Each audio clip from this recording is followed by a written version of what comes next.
If you're a big swim team and you like to order a lot of gear, maybe you ought to check out Swim Outlet Team Division for these reasons. Swim teams receive a 10% discount on bulk orders. Swim teams or organizations get an 8% commission on referred sales. You'll also like their customization services, which is affordable and available at all times during the year for all team gear. With over 50,000 items in stock, you can get most anything you want. Swim Outlet Team Division. You need to try it out. You'll be glad you did.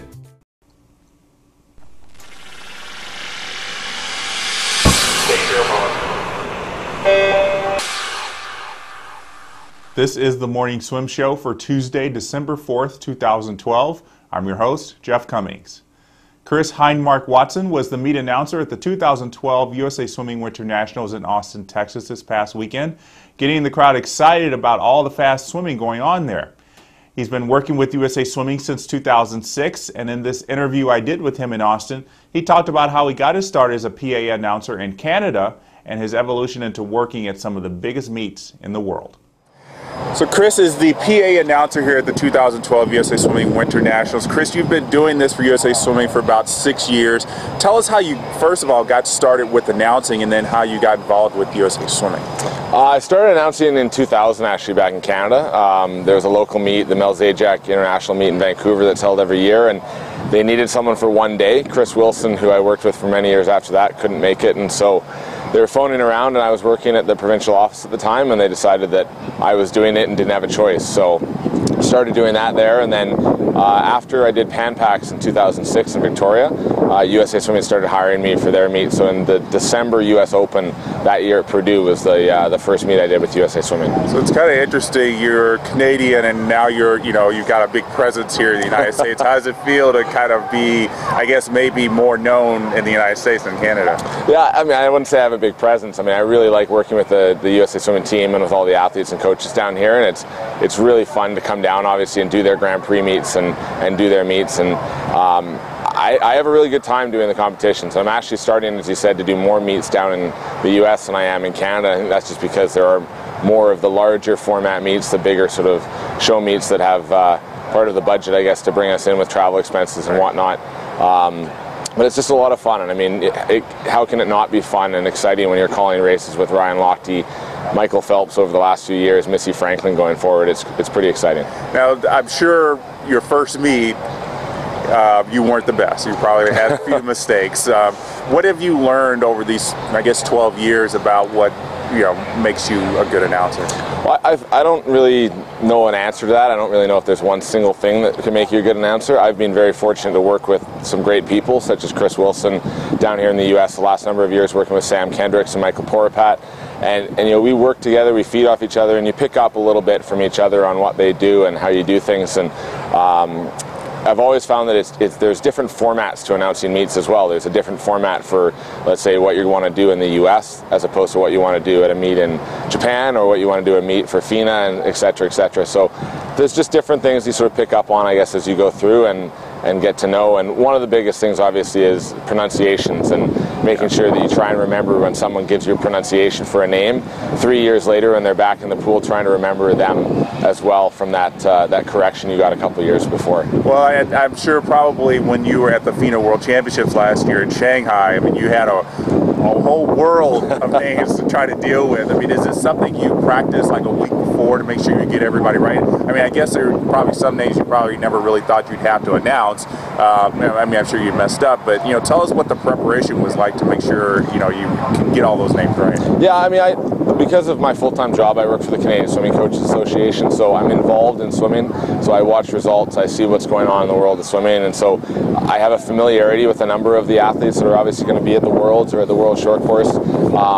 But there is some practice involved, obviously. I do sort of look through what the entries are, read through them a bit, and then also I'll go around the deck and talk to coaches or talk with anyone else who might be at the meet that could help out with some pronunciations. Well, I know probably, for me, I remember FINA World Championships, a lot of great races. Is there, in the past 12 years, is there any one race, any one meet, any one moment that stands out for you?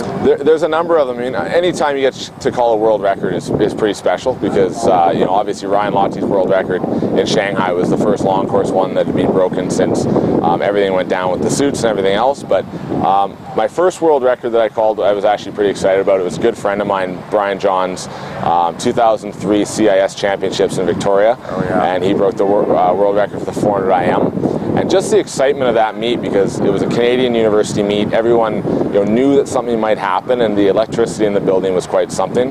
And so as a first world record to call, that was pretty special.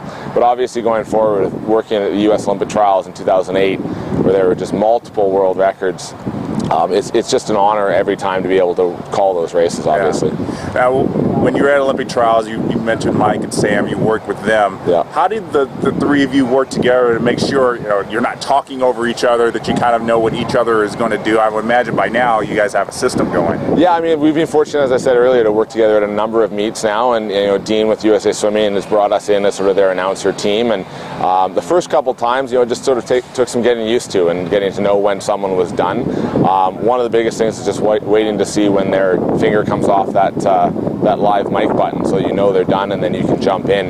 And when we're doing it, we actually talk a little bit about, you know, who's going to take them out for the race, who's going to take them through the first turn and the first split, and then bring them into the final wall. And so there's a lot of on the fly, but we do some planning ahead of time as well. Yeah, I'm sure there's a lot of stuff that goes on now. Like I said, you're here solo, so it's probably, you think it's a little bit harder for you. You know, you don't have any kind of downtime. Yeah, it's a little. I mean, it's not harder, I wouldn't say. I think it's a little bit more involved. When there's 2 or 3 of you at a meet, you know, you do have some downtime, and you can, you know, run to the hospitality room or go and answer some emails from back home for work or whichever. But when you're just doing it yourself and you're also doing all the music and all that, it sort of adds another sort of level to it, and I enjoy it. I think that it's a lot of fun to be able to, you know, pick a song for a walkout that you know someone might want or might have requested even. We do take requests from time to time for walkouts, so it's a lot of fun to work these meets. Probably, I guess, the downfall, though, is especially some of these smaller meets like your Grand Prix meet, you don't get a lot of audience involvement. I mean, how do you try to keep that, get that excitement level up? Yeah, I mean, we try and call on the crowd as much as we can. Like last night when Ryan was on pace for the American record in his race and just missed it. It's tough sometimes when there are smaller crowds, but the swimmers seem to get into it quite a bit.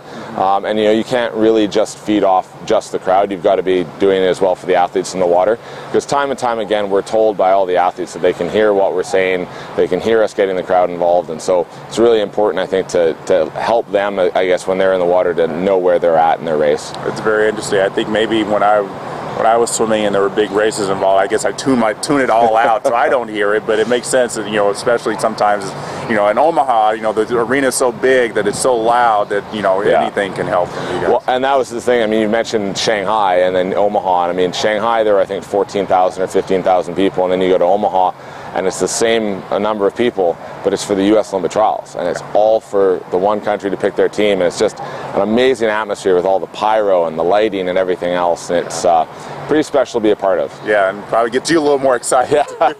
Well, Chris, thanks so much for joining us.